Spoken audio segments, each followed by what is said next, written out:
So we are now entering into the second phase of Inside the ArtCenter studio. We've got a great conversation lined up for you, and then a whole bunch of other activities this afternoon after this closes. It's really my pleasure to introduce our president and the host of this conversation, Karen Hofmann.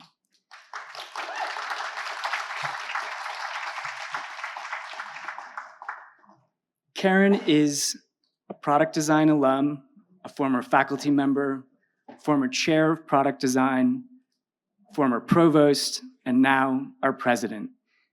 We like to call that the royal flush.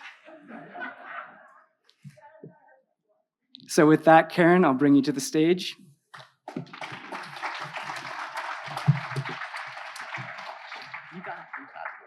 The royal flush. I'm not sure how to interpret that, Robbie. Hi, everybody. Oh, it's so great to be here. Very excited for kicking off our day today. I know some of you have already started, and it's my official welcome today, right now, to the 2025 ArtCenter Alumni Reunion Weekend. And we certainly are going to have a few inspiring days together.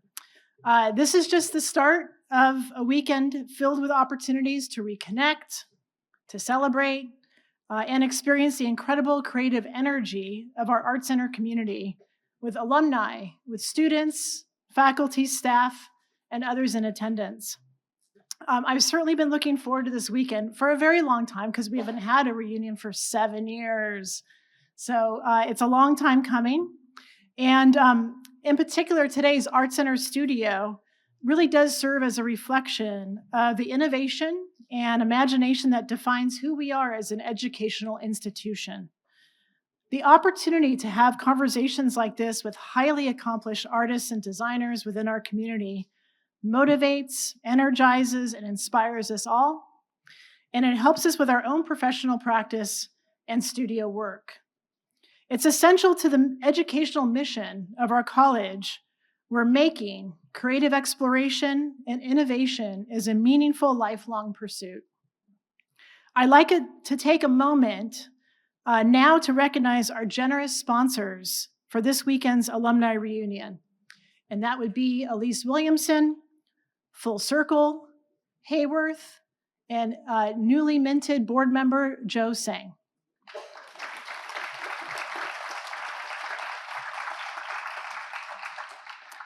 And I'm so pleased to kick off things with this very special conversation with two of ArtCenter's most illustrious alums who happen to be world-renowned artists, Sterling Ruby and Diana Thader. And I'll have you guys come up in just a minute because I got to talk about you for a little bit. Diana is currently our chair of our art department. So that's both undergraduate fine art and graduate art. Tomorrow night, Diana will be the recipient of the 2024 Lifetime Achievement Award at the Alumni Dinner tomorrow night. We're so proud of you. And part of the celebration, for those of you that may not know this, Diana will be speaking at our Full Circle gathering next weekend, October 4th, at the Hillside campus. And I want to personally invite you all to this event. And I hope you'll be able to be there to celebrate her remarkable work. We'll be doing a deep dive conversation with Diana then.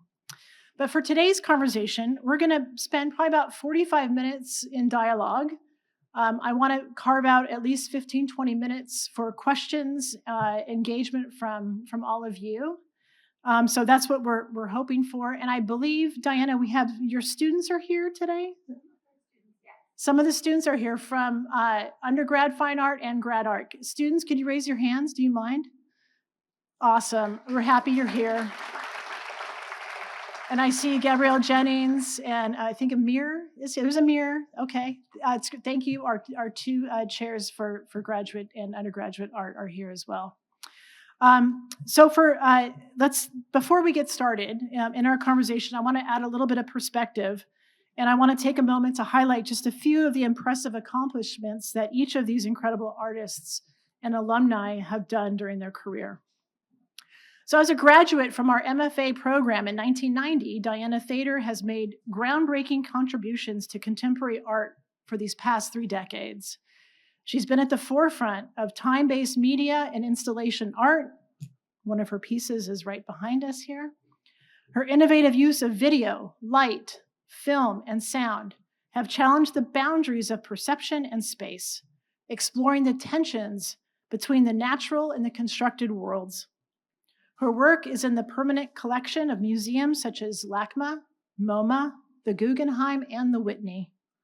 She is a recent recipient of the Trellis Art Fund Milestone Grant, the Guggenheim Foundation Fellowship, the National Endowment for the Arts Fellowship, among many others.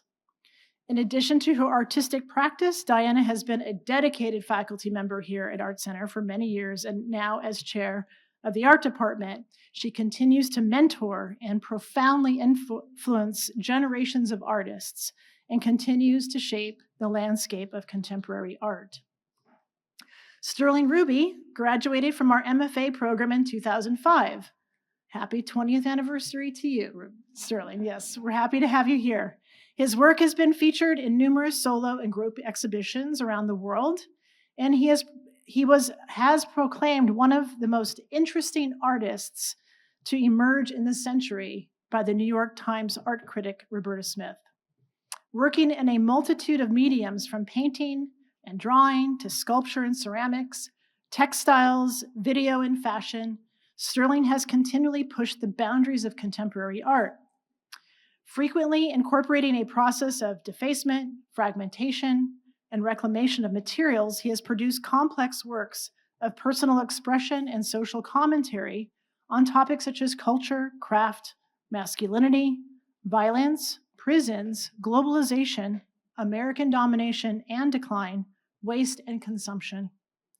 Outside of his art practice, Sterling has done a number of special projects and fashion-related collaborations, including launching a ready-to-wear clothing line, SR Studio LA. And most recently, a line of footwear in collaborations with Vans Off the Wall. These are killer shoes, by the way.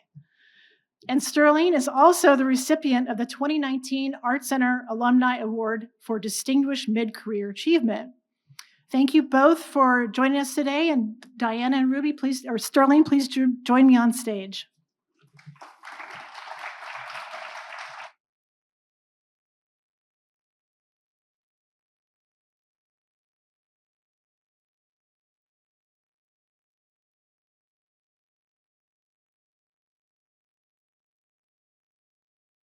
Okay.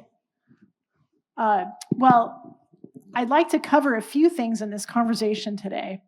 I'd like to talk a little bit about, well, because it's an alumni reunion, your experiences as students here, your journey into your professional careers, and then really have a healthy discussion about the importance of art and creativity today in today's world. So I recently found out, and thank you, Diana, for sharing this, that Sterling was your TA while he was a student here. And I'm wondering, Sterling, if you have any memories or stories you'd like to share about your time here as a student and being a TA with Diana. Well, yeah, I think that in many ways, I didn't really realize what I was what I was actually coming to. I had moved across the country to California. I had some ideas about what that would be like. But more than anything, it kind of, coming to ArtCenter wound up becoming the like perfect storm in terms of the students that I was with at the time and also the faculty. I mean, I was always amazed at, I think there was 23 students and there was well over 40 faculty members that would visit. I mean, Diana in particular ran a class and a series of studio visits and crits that I wouldn't say I was biased, but it opened me up to the idea of complete interdisciplinary practices. Diana taught classes on structuralist filmmaking. We would screen, I remember we screened Michael Snow's, 3-hour epic robot arm in on the top of the mountain. Diana held a class on Bob Dylan.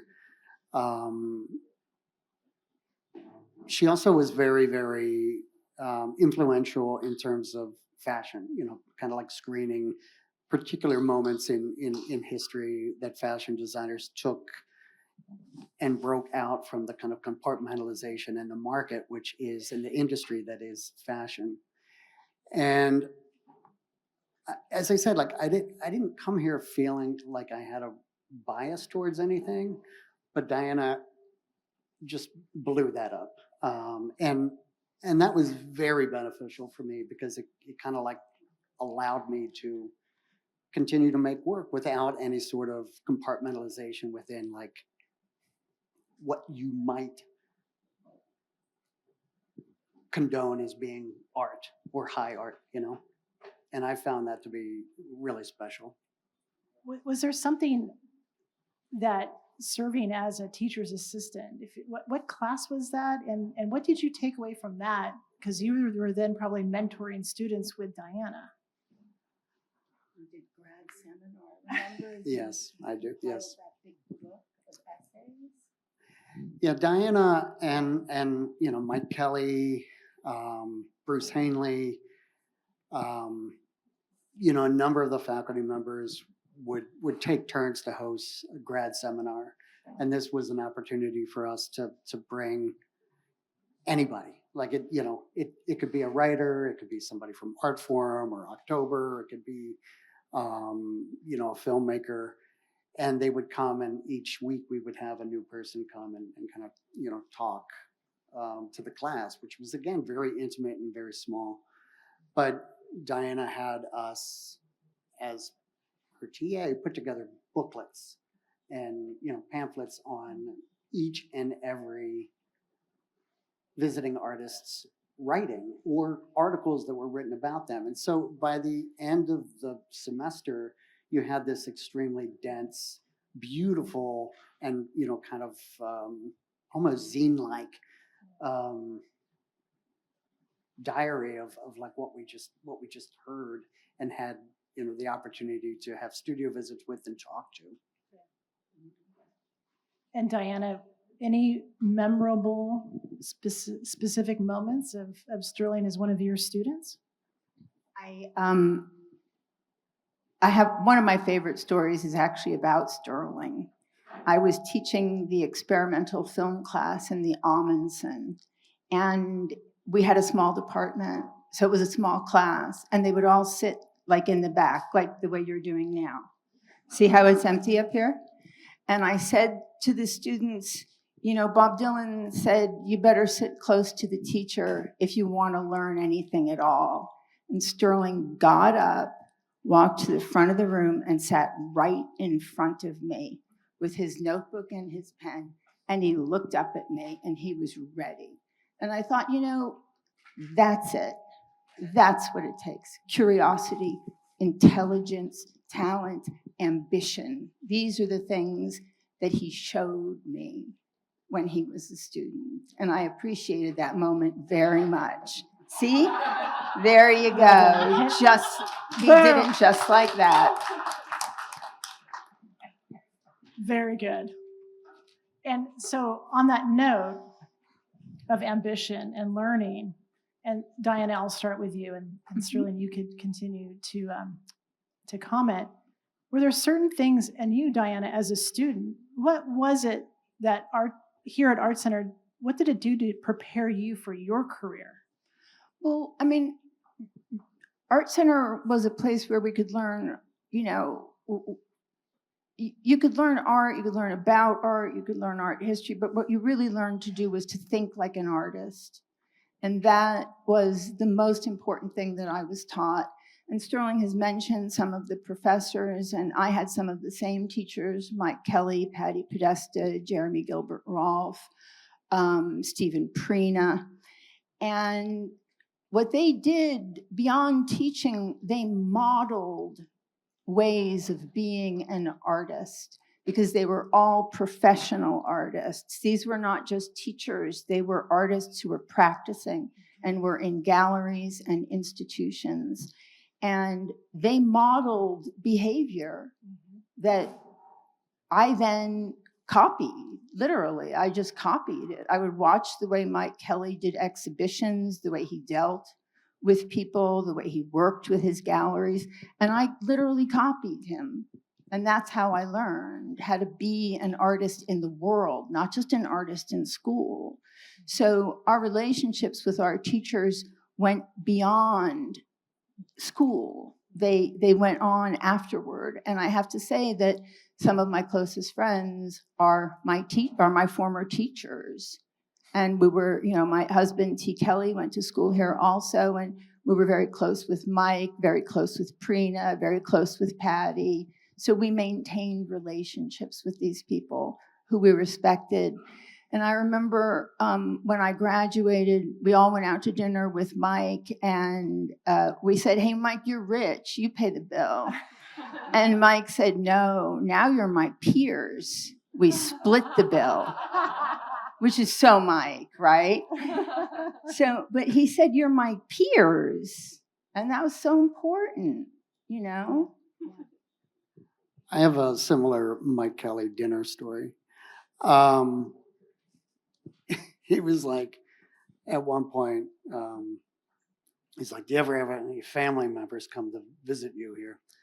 I was like, "I don't know, sometimes, I guess." He was like, "You can't afford to eat at the Arroyo Steakhouse, but when you have a relative or somebody that might want something from you, that's the place to go." And I kind of love that on many levels, because there was like an openness to being here, that everybody spoke about everything. Like, it wasn't just theory. It wasn't just, kind of your background. Are you working class? Are you intellectual? There was something that was so special about being part of that group of faculty that, as Diana said, we're all working artists that had this lineage of the curriculum that was like a kind of unspoken thing, that irregardless of where you wind up, you have to commit to being an artist. And that, success, no success, these things are not necessarily associated with, a gallery. It's not necessarily associated with a museum. It is at the core something that you have to commit to. And I always love that kind of sincerity from the faculty that was very much about, you are going to commit to this for your entire life.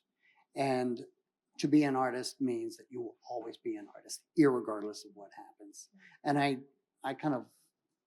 I really appreciated that. I don't think I totally understood it at the time. Sure. And it took me many years to kind of process a lot of things that I wound up, kind of not understanding, or not necessarily, kind of accepting at the time. But that became a very big thing for me. Yeah. Well, pivoting to the lifelong journey, and we do talk about this a lot with our students, is ArtCenter is a lifelong membership. And as alumni, we all know that. And as students, we want them to maximize their time here.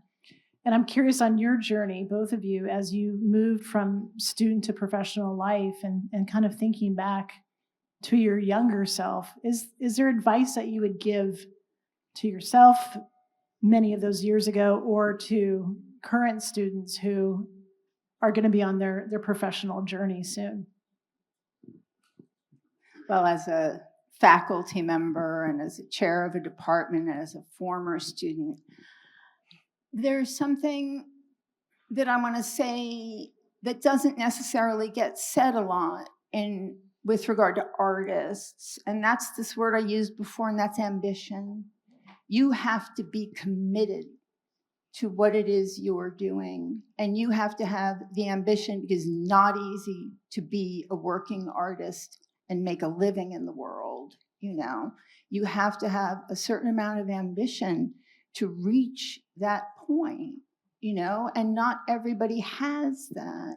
And when you're in graduate school, you need to find that.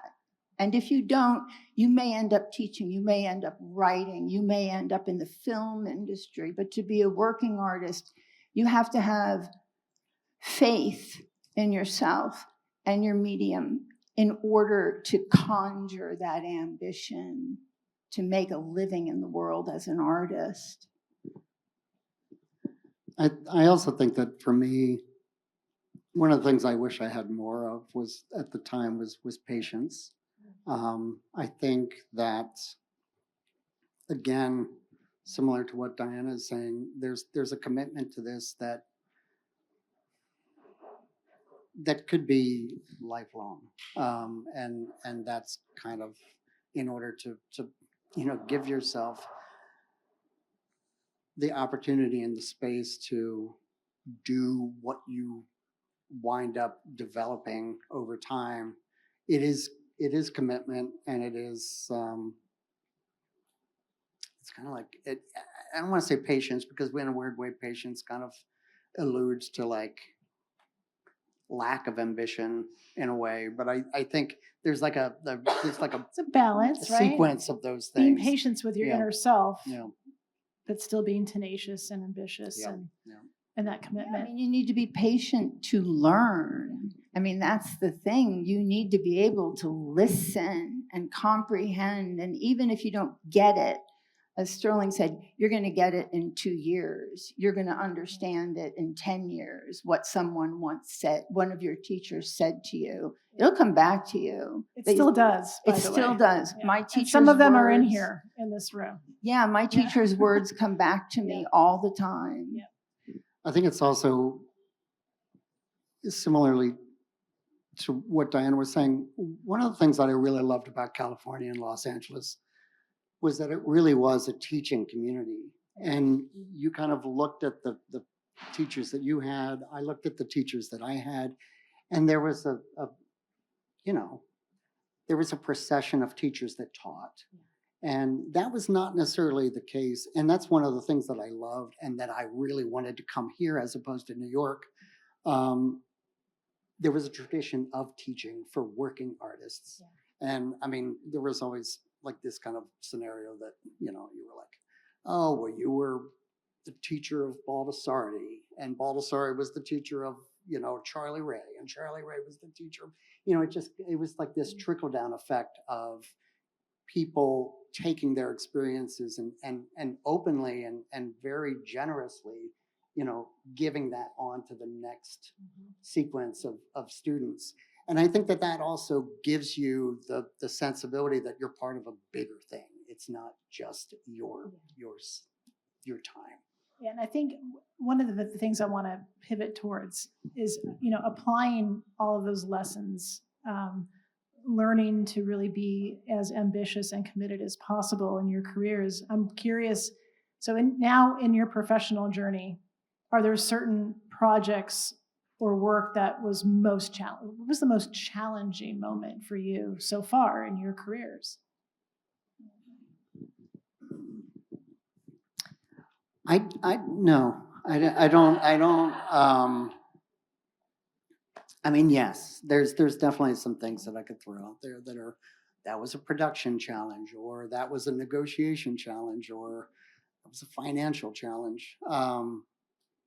But I've always kind of looked at it as a whole, that one thing would lead to another. And so the smallest little fragment, scrap of paper and glue, most primitive sense of making something, versus the largest architectural engineered monument or public sculpture. These are all the same. One thing inevitably leads to another, and they're all part of one challenge. Yeah.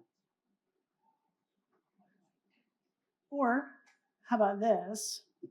And this is sometimes Sophie's choice. Is there something that you've done that you feel has had the greatest impact? What is something you felt what pieces of your work what you think created the most impact?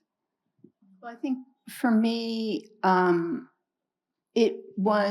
work a great deal with endangered species and with free animals in my work. I don't work with trained animals or caged animals or anything like that. And I did a project in 1999 called Delphine, which I made with free dolphins in the Caribbean. And it was a breakthrough moment for me because it was the first time I made something that while I was making it, I felt completely free. Before that, I was always working. And when I got to Delphine, it was like, and I had this, I don't know, there was just something about that piece that was liberating to me. And you never know when you start making a project or you start making a piece, what kind of effect it's going to have on you and what it's going to lead you to. And that piece in particular, I always work with researchers, with scientists, and also with animal rights activists. And the activist I was working with said, well, a huge super pod of dolphins came and we filmed them. And he said, now they've given something to you. What are you going to give back? So I made a documentary film about the capture and slaughter of dolphins in Taiji in Japan, which is where they capture the dolphins that get sold to places like SeaWorld. And so I made a documentary for that group, the Dolphin Project, Earth Island Institute, that was trying to stop the capture and slaughter and trying to stop the use of wild animals as amusements. So it led me this piece led me not only to a kind of freedom as an artist, but it also led me to think about what do you give back when someone gives something to you. I think for me, this kind of like maybe epiphany moment was a little bit more internal. I grew up in a community that was not very art oriented. It wasn't there were no museums. And I kind of, when I started art school, particularly, later on when there was so much theory and so much, kind of conceptual practices, I felt very embarrassed that I didn't have that background, like that I didn't grow up in a very intellectual, high cultured community. I think at one point I realized that, I had seen 1,000 quilts before I saw a piece of contemporary art. And I just kind of rejected that in my mind and in my spirit for such a long time. And again, I it's a bit of a strange thing to say, but it was like this kind of like internal embarrassment. And I think for many years, I kind of rejected that. And it was at one point that I realized that so much of that was part of my journey and thinking about American art, thinking about American craft, thinking about the way that people express themselves that is not necessarily contemporary or is not necessarily intellectual. And that was kind of a moment that I think in a weird way, I just felt more at ease with myself, and that I wasn't being somebody that I wasn't. And then like these things merged and these kind of worlds came together, and it made a lot more sense for me to kind of like identify who I was as an artist. And that's really, I think, today in the world in which we're living in, and this is a pivot towards the future of where we see artists' place in the world, voice in the world. can you share a little bit about your ideas for how important it is for artists to be as visible as possible, as authentic as possible? Well, it's hard to say how, and it's hard to say for how long, but art changes the way you think, and it changes the way you think about the world, and it changes the way you think about yourself. And it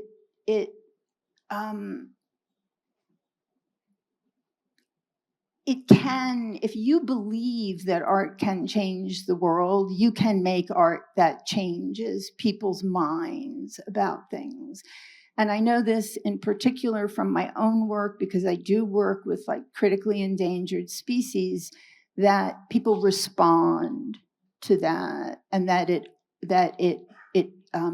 opens their minds to the plight of others. Art has a lot to do with empathy, you know. You need empathy to understand a work of art. You need empathy to understand another living being. Like, empathy is important, and it's important as an artist. You can't not care about your viewer. You have to care about them in order to help them think through the thing that you are thinking through in the work. And you can change their minds, you know? Yeah, I think that art throughout time has held a position of spirituality and abstraction in a way that is incomprehensible to totally understand. I always think that like art is akin to a type of poetry, that you can't absolutely explain it, but then when you stand in front of something that is so obviously powerful and meaningful, that there is something that adjusts within yourself in order to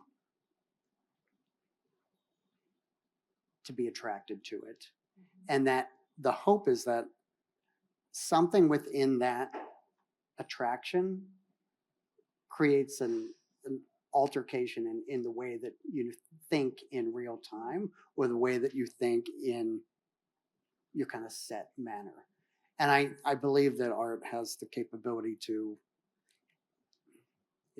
if we are to assume that some people are fixed, that art has the position to be able to, alter that. Yeah. Totally agree. And I think as sort of a follow-up to art's impact and your work changing and influencing people in the world, how have things like various mediums, technology, experimenting influenced your work? Because both of you are so interdisciplinary. And when we talk about things like AI or other emerging tech, could you share a little bit about what are the things you're beginning to play with as far as mediums go? I don't really know. I mean, I'm absolutely fascinated by AI, but I have no idea. I've never tried it. I was speaking to somebody about it the other day, and I was like, I feel like I need to take a class on AI, and they were like, "No, we can help you with that." They were like, "No, you just need to like speak to it." And I was like, "What? Like therapy? Like you just yeah." And then I started to realize, I was like, AI may not be, I mean, we should not be afraid of AI, but maybe there's the way that that AI is its own malleability, and you have to adjust it to make something that isn't like that. And I was talking to this person, I was like, I would love to transcribe my dreams. Like, I would love to be able to wake up in the morning and just like whatever I remember at the time, make a movie of that, or just to like, catalog that in some way. And I thought, well, maybe that's the way that technology is. It, like Photoshop. When Photoshop first came out, I remember artists trying to grapple with how best to use Photoshop. And the best Photoshop experiments at the time when Photoshop first came out were the ones that just completely did not adhere to what Photoshop was being made for. I don't know. Maybe that's.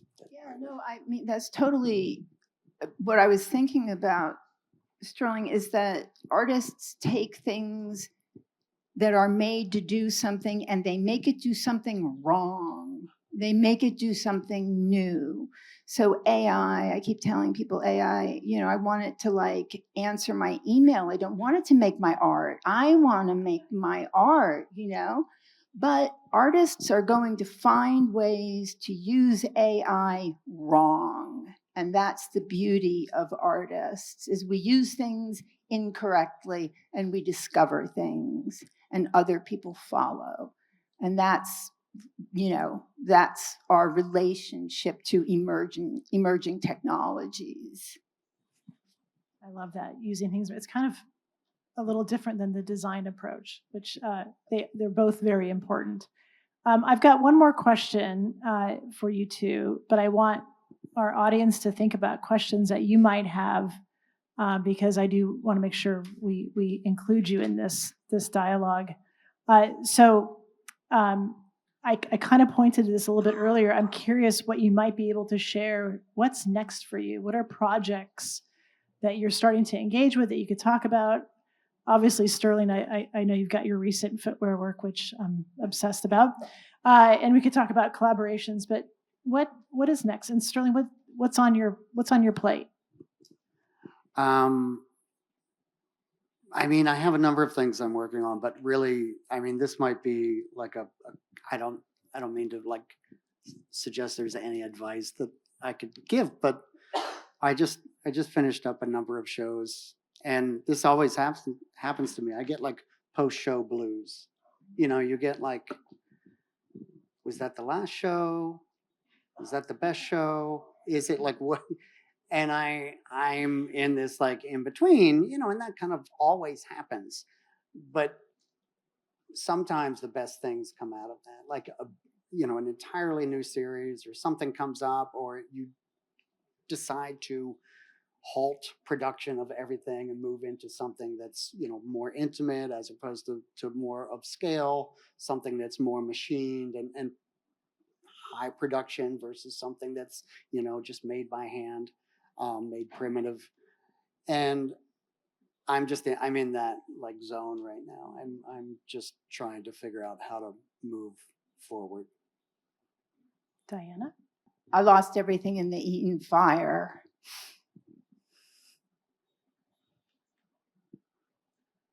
So the question for me now is, how do I start again? Because all my work is gone. Okay. We're all right behind you, Diana, on this journey.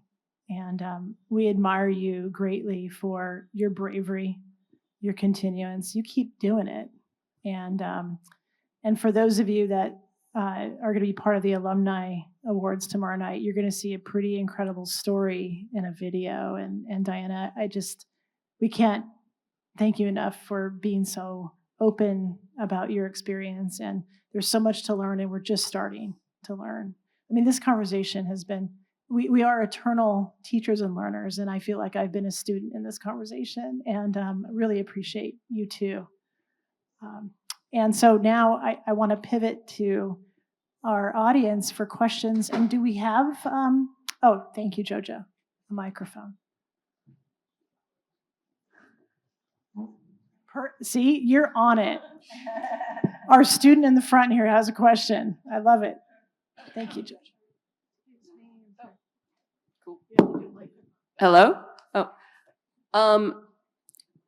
My question might be a little insensitive after your statement, but I really wanted to know, are there any words of wisdom you guys have about mistakes you made throughout your career that you wish to tell newer artists to avoid? And I guess maybe one of them is fireproof your house.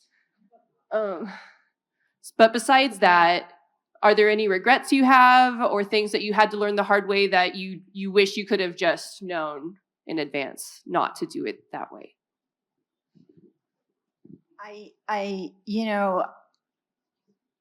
I don't really have any regrets about things I've made.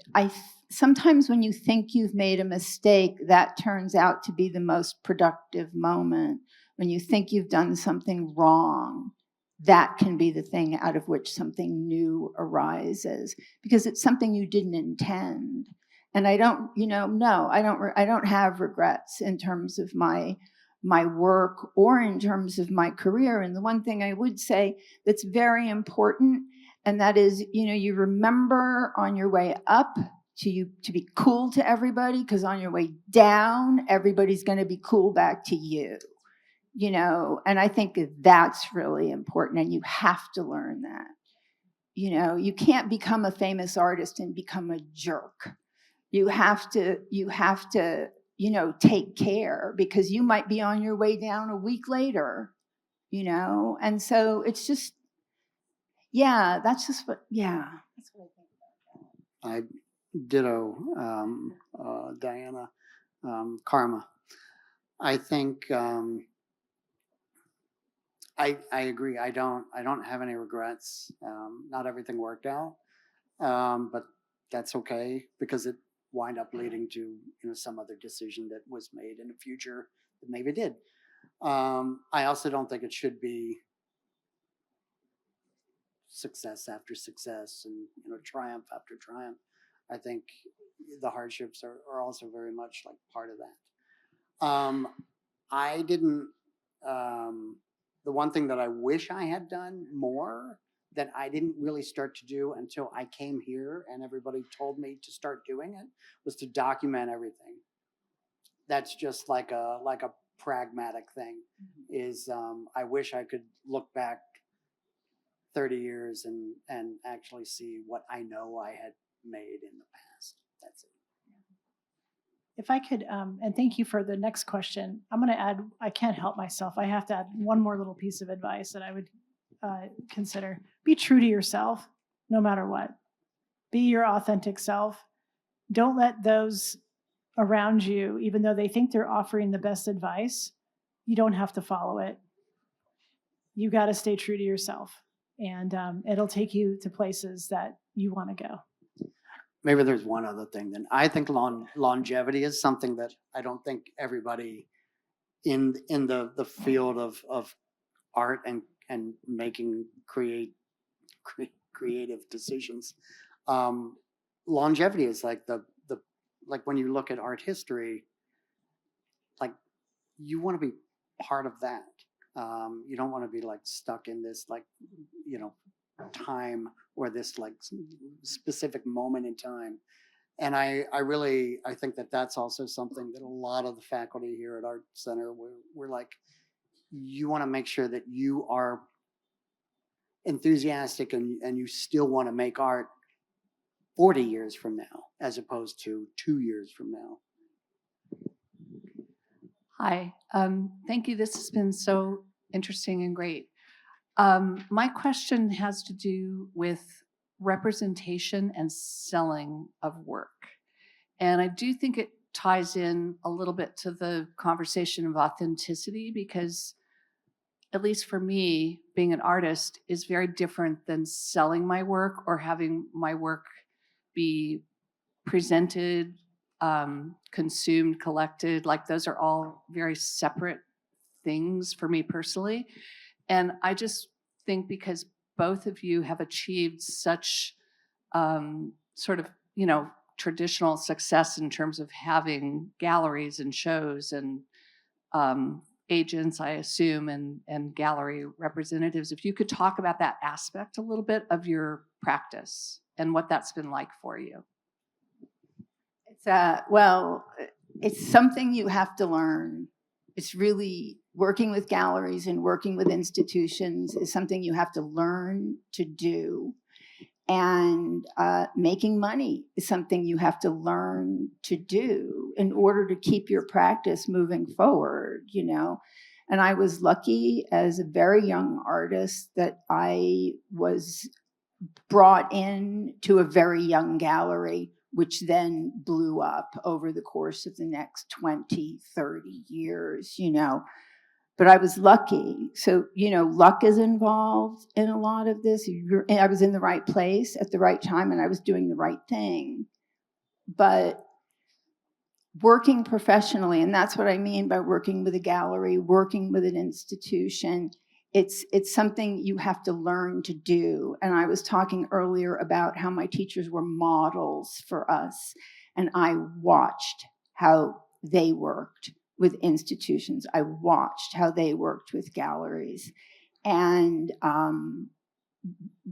I just modeled my behavior on theirs. I also, you know, for many years, I did shows in apartments, and I lived in Chicago, which was a very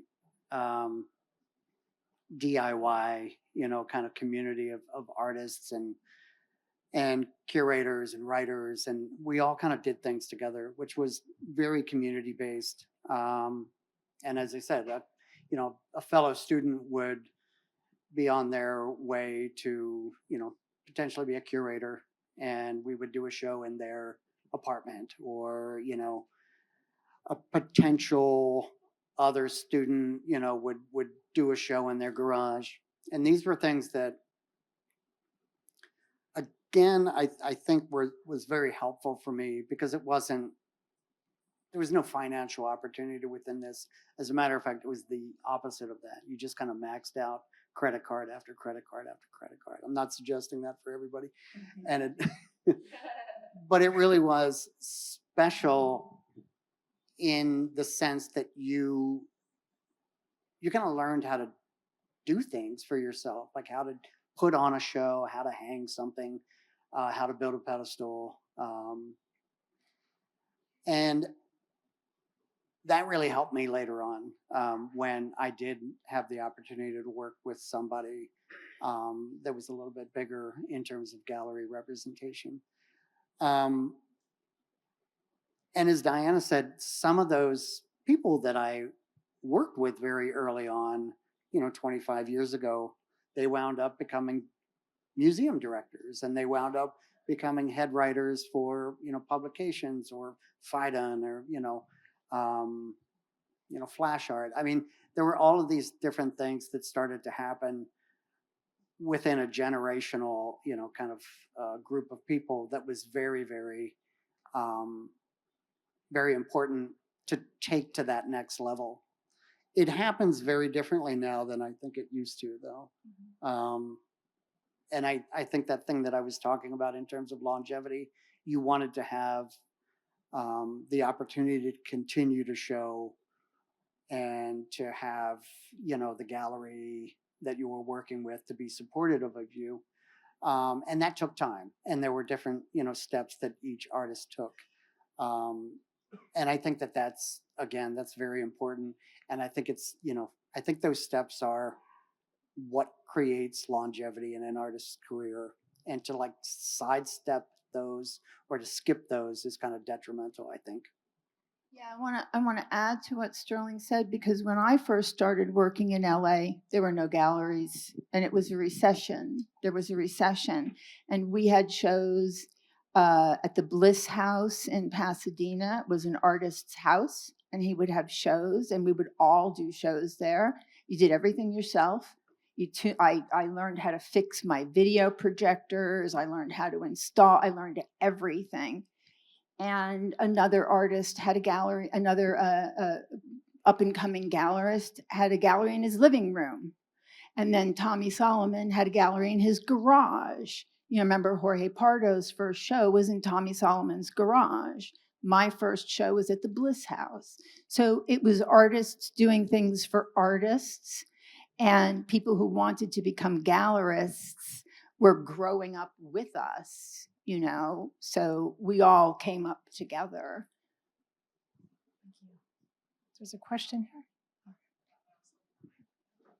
No, it's not on.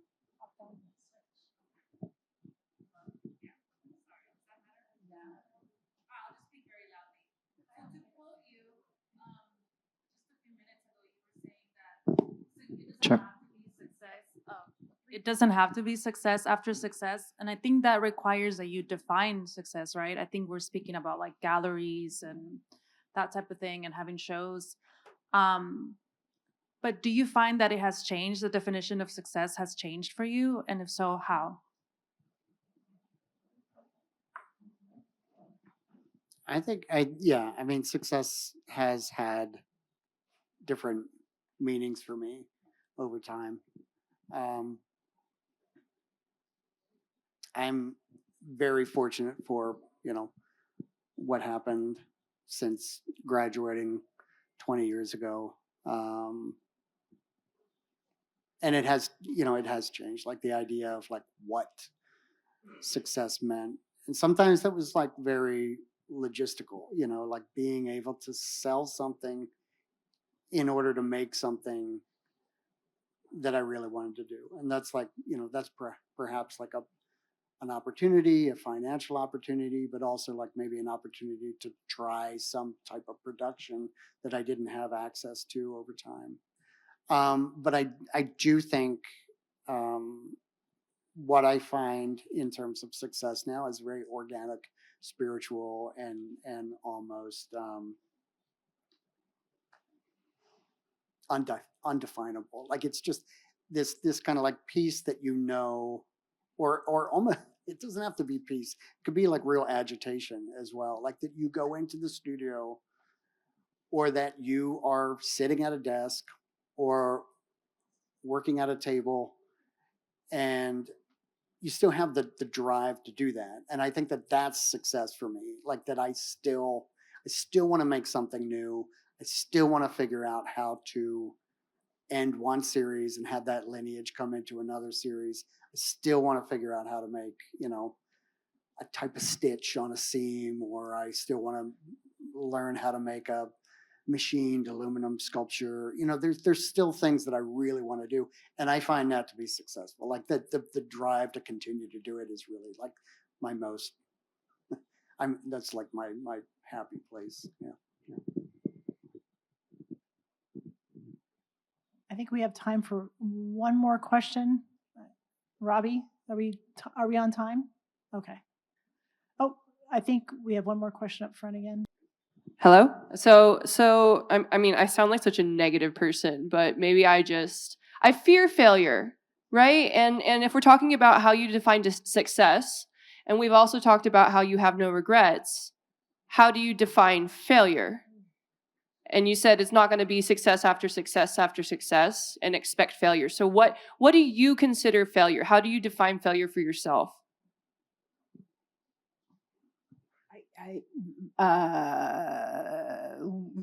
Literally when something doesn't work, when my projector breaks down. I mean, when something scary happens, when you have an opening tomorrow night and your equipment doesn't work.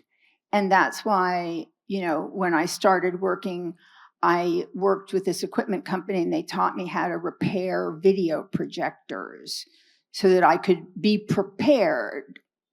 If I was about to fail, I could save myself by repairing my own projector. You learn how to deal with your failures, not by shutting down, but by opening up and seeing, maybe that projector doesn't work, right? Maybe it's broken. Maybe I have to reconfigure the installation in one day, but I do it. I don't give up. Yeah, it may also, the definition of failure is also interpretive, I guess. As I was saying, I definitely feel like I'm in a little bit of a post-show blue moment.